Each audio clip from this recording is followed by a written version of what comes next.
हराम से मस्जिद अक्सा तक हुजूर बुराक पे गए और वो इतना सरीउ रफ्तार था कि जहां उसकी नजर जाती थी वहां उसका कदम पड़ता था। तो उसने तो पहला कदम उठाया होगा तो मस्जिद अक्सा में जा पड़ा होगा, और इतनी सुरात के साथ वो रफ्तार के साथ चलता है, फिर हुजूर उसकी पुश्त पे जलवा फेराजा। ये 1000 किलोमीटर फी घंटे की रफ्तार से जहाज चले तो किसी में है हिम्मत कि उसकी नंगी पुश्त पे बैठ जाए? हवा की मुजाहमत ही गवारा न हो, पड़ख चढ़ जाए, आग लग जाए, और जो करोड़ों मील फी सेकंड की रफ्तार से जा रहा है उसकी नंगी पुश्त पे बैठने वाले शाहसवार की अजमत को सलाम करने को जी नहीं चाह रहा। अच्छा, फिर इतनी सूरत के साथ जाएं तो रास्ते में कोई दिखाई भी दे तो सुझाई नहीं देता, अच्छी तरह पहचान नहीं पाता बंदा। यार तुम गुजरे थे, कहा मैं तेजी में था, तो तेजी में जो चीज नजर आए तो उसको पूरी तरह पहचाना नहीं जाता। लेकिन अब इस रफ्तार से जा रहे हैं, लेकिन मार्फत का आलम क्या है कि मैं हजरत मूसा की कब्र के करीब से गुजरा, मैंने देखा वो कब्र में खड़े होकर नमाज पढ़ रहे हैं, और हुजूर अभी वहां पहुंचते हैं मस्जिद अक्सा में तो हजरत मूसा अलैहिस्सलाम पहले वहां मौजूद थे। या तो ये मानना पड़ेगा कि यहां भी मौजूद थे, वहां भी मौजूद थे, और या फिर ये मानना पड़ेगा कि वो पहले चले गए। और अगर पहले चले गए तो फिर क्या वो मेरे हुजूर से पहले चले गए? तो जवाब आया कि नहीं, हुजूर अलैहिस्सलाम तो अपनी रफ्तार से जा ही नहीं रहे थे, हुजूर तो जा रहे थे बुराक की रफ्तार से, और हजरत मूसा गए हैं नबुव्वत की रफ्तार से। बुराक बहुत सरी होगा लेकिन नबुव्वत से सरी नहीं हो सकता, इसलिए हजरत मूसा पहले पहुंच गए। ये एक मरहला मुकम्मल हुआ।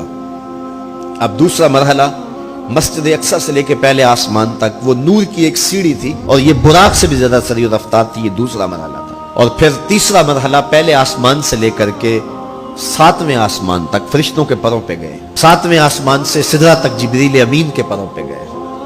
ये चौथा मरहला था, और हर मरहला पहले मरहले से सरी था। और फिर सिदरा पे जाके जिब्रील ने भी कहा कि आगे मैं नहीं जा सकता, लो दनो तो खत वतन लहता रख, तो अगर मैं आगे बढ़ूं तो जल के राख होता हूं। तो हुजूर अलैहिस्सलाम के लिए एक सब्ज नूरी तख्त लाया गया जिसे रफ रफ कहते थे, उस पे हुजूर तशरीफ फरमा हुए।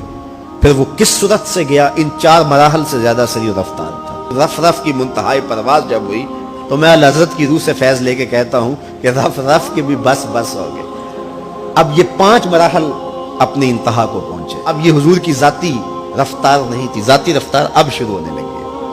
अल्लाह अकबर। फिर आवाज आई, उदनु मिन्नी या अहमद, प्यारे रुक क्यों गए हो, आगे आओ। अल्लाह अकबर। और हुजूर फिर आला हज़रत फरमाते हैं कि डरते झिझकते आगे बढ़े। क्यों? जलालो हैबत का सामना था, जमालो रहमत उभारते थे।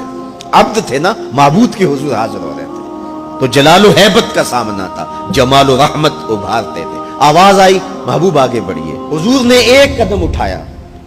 अब फिर फासला कितना तय हुआ एक कदम में? मस्जिद हराम से लेकर मस्जिद अक्सा तक बुराक ने जितना फासला तय किया, मस्जिद अक्सा से लेकर पहले आसमान तक नूर की सीढ़ी ने जितना फासला तय किया, और पहले आसमान से 7वें आसमान तक, और फिर वहां से सिदरा तक जिब्रील और फरिश्तों ने जो फासले तय किए, फिर उसके बाद रफ रफ जहां तक गया, टोटल इन 5 मराहल में जितने फासले तय हुए, हुजूर के एक कदम उठने से इतने फासले तय हो गए। अब ये रफ्तार थी मेरे हुजूर की। फिर हर कदम में उतना फासला तय होता जितना पीछे टोटल कदमों समेत फासला तय हो चुका होता। अब कोई हिसाब करके तो दिखाए। अल्लाह अकबर। और फिर आवाज आती गई, बड़ा मोहम्मद करीब हो अहमद, करीब आ सरवरे मुमज्जद, निसार जाऊं वो क्या नदा थी, वो क्या समा था, वो क्या मजे थे।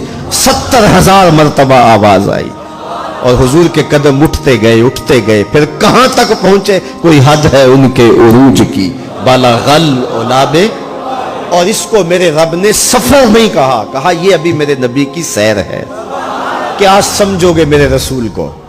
उसकी सैर इतनी सरी है कि तुम्हारी अक्लें थक गई हैं, और अगर वो सफर करने पे आए तो फिर आलम क्या होगा।